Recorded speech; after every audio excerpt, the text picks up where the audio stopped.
Dans cette vidéo, nous allons aborder la création d'un nouveau report dans AX 2012.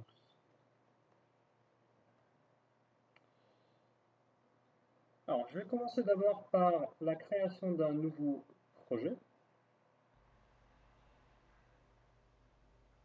Et je vais renommer ce projet pour l'appeler Reporting FR.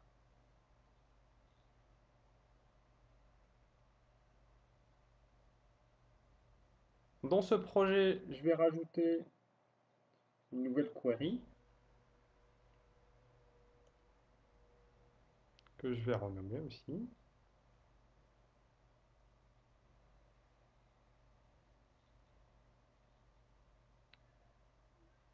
Et je vais glisser la table Cost Table, la table des clients, au niveau de la data source de cette query.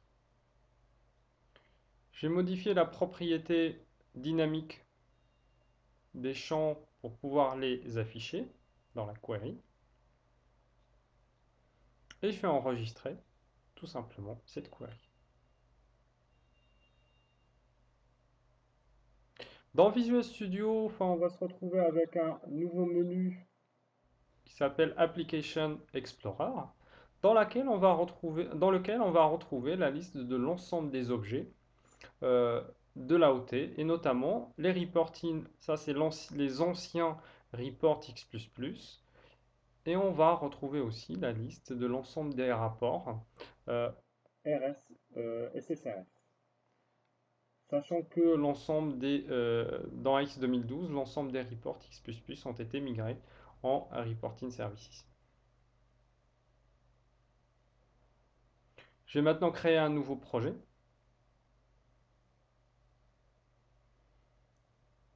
De type report model que je vais nommer report model FR.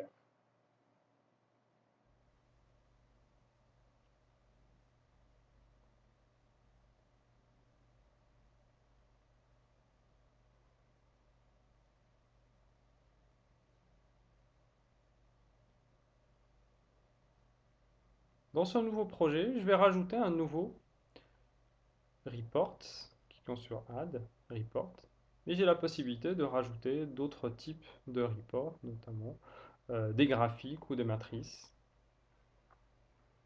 À partir de là, je rajoute une nouvelle dataset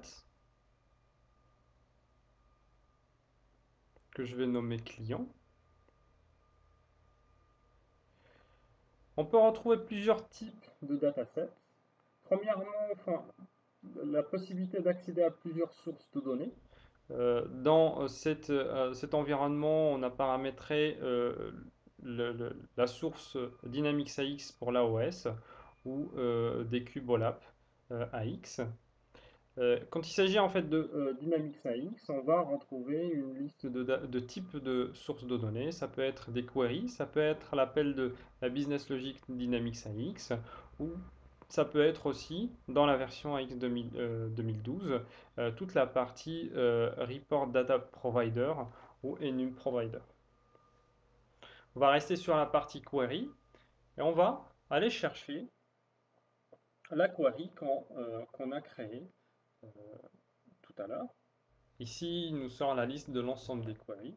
Je sélectionne la query client que j'ai créée tout à l'heure.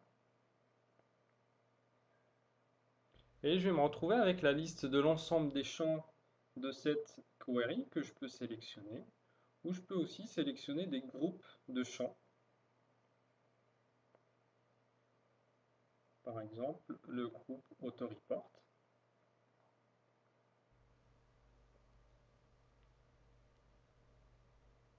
Et aussi, je vais aller chercher des champs calculés.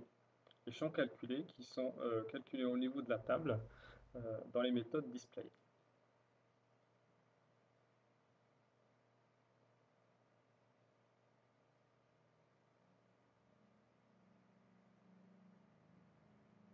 Maintenant, ma data source est construite. Je vais la glisser au niveau du design. Et là, automatiquement, il va me créer un auto-design avec la liste de l'ensemble des champs euh, au niveau de la query. Là, je retrouve la liste des champs et je peux rajouter un certain nombre de champs au niveau du groupe pour grouper les différents enregistrements, ou au niveau du tri, ou rajouter en fait des filtres euh, directement dans cette table. Je vais aussi rajouter des modèles de style au niveau d'autodesign et au niveau de la table client.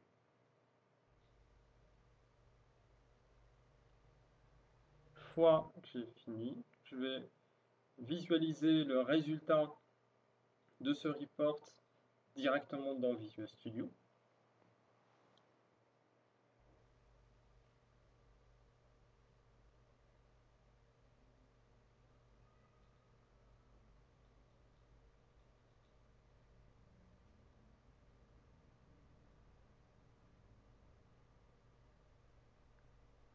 Voilà.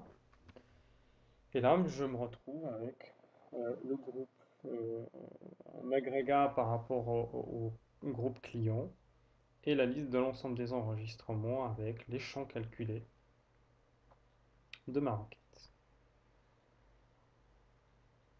Alors pour préparer l'appel de ce report depuis le client AX, je vais créer un menu item de type output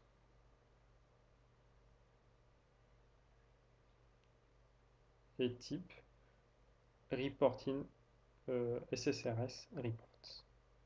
Mais avant d'aller chercher en fait l'objet, je vais pouvoir déployer mon projet Visual Studio sur le serveur AX. Je vais le rajouter d'abord à l'AOT.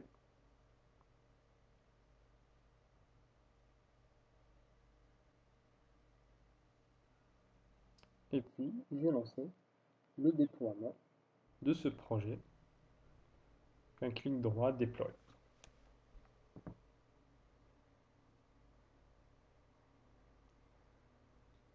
Alors là, il me déploie l'ensemble des éléments, que ce soit sur AX ou que ce soit sur Reporting Services. Et une fois que le déploiement terminé, je vais pouvoir appeler ce report directement à partir de mon menu item. Ici, je vais retrouver mon report numéro 5 que je viens de développer. Je vais enregistrer et je vais lancer ce report.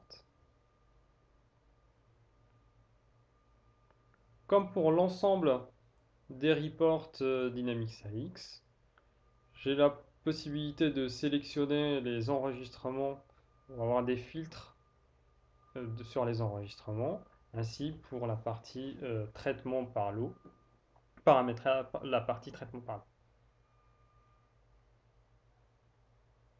Je vais cliquer sur OK pour pouvoir exécuter ce report.